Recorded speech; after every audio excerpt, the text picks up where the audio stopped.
first hardcore show was probably Black Flag at Spit in Boston. There wasn't even a scene yet in Boston, but I had seen Black Flag on some late night show, like they talked about it, and then like 2 weeks later they were coming to Boston. I think they were supposed to play the Rat originally, ended up at Spit. It was fucking amazing.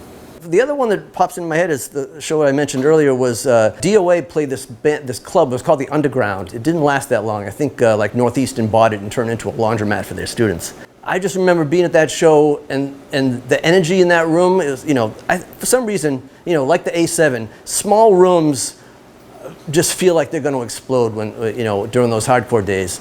And so the Underground was a club like that.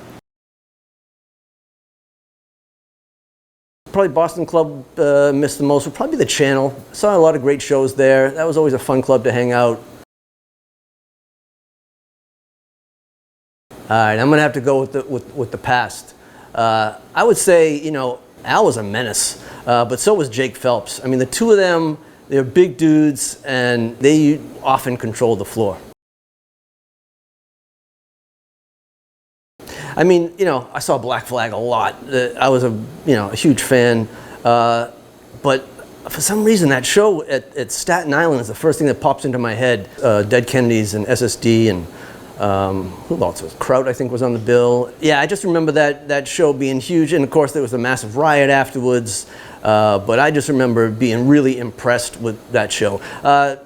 Secondary would be a show that I went to at GBH in LA, because I remember that was the first time I had experienced an LA hardcore show. Massive. I mean, I couldn't believe how many people were there and how insane it was. It just made me realize how huge hardcore was on the West Coast. They were better than legend would have it. You had to experience it, I think, because, I mean, how many people have said that? Like, oh my God, they were the greatest band, the most important band in the world, blah, blah, blah. And if you were there, you know what they're talking about. Around 82-ish, 83, they were untouchable. The reason I got into playing in a band was because of this guy, David Minahan, who was in the band The Neighborhoods. His energy and the way he played made me want to play in a band. But I'd say, as far as the hardcore basis, Chuck Dukowski was the guy. He was like a caged animal. Just, his energy on stage was crazy. The first person I remember, the dude from Elvis Costello, though, was one of the first bass players I remember thinking, oh shit, that's what bass can sound like. I mean, that guy's an amazing player. He kind of made me recognize how cool bass was. But yeah, when I saw Chuck Dukowski play, I was like, oh shit, man, he's a huge influence on me. Bob White, for some reason, was this guy that was always around, and he. Although he wasn't probably to consider himself, a hardcore kid, he was just a music aficionado and was always at every show. He was one of the first guys I saw on the dance floor, going fucking bananas. So he was I always thought he was kind of important to the Boston scene. As far as drummers, the guy that really stood out was D.H. Pellegro from Dead Kennedys. I mean, that dude was a monster on drums.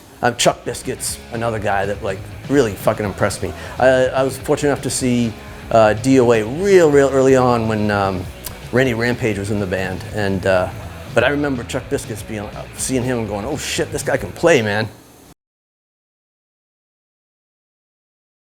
Yeah, I mean, I can remember the very first time we played New York was at the A7. The Bad Brains got us the show, and so we show up at noon time, as we would always do, and we went to the 171A to go hang out with those guys. Of course, they're all sleeping, so we're banging on the door, and John Joseph, who was living with them at the time, came out, and he gave us a tour of New York. And then that show was just friggin' insane. I mean, there's lots of photos from that, because of course Phil and Flash was there.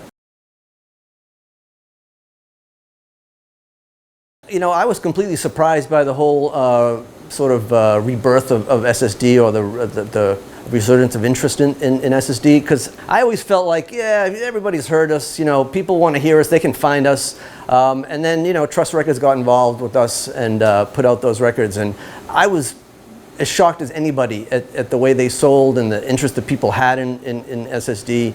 So you know, I always thought we were kind of like, you know, a lot of people, a lot of friends have told me, man, you don't understand the influence and the importance of that band.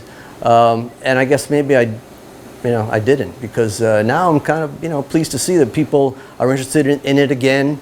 And, you know, people come up to me all the time and talk about how important that band was, and you know, how important it was to them, and how, you know, the straight edge thing and all that. So I'm pretty pleased with what has come about over these last 12 to 24 months.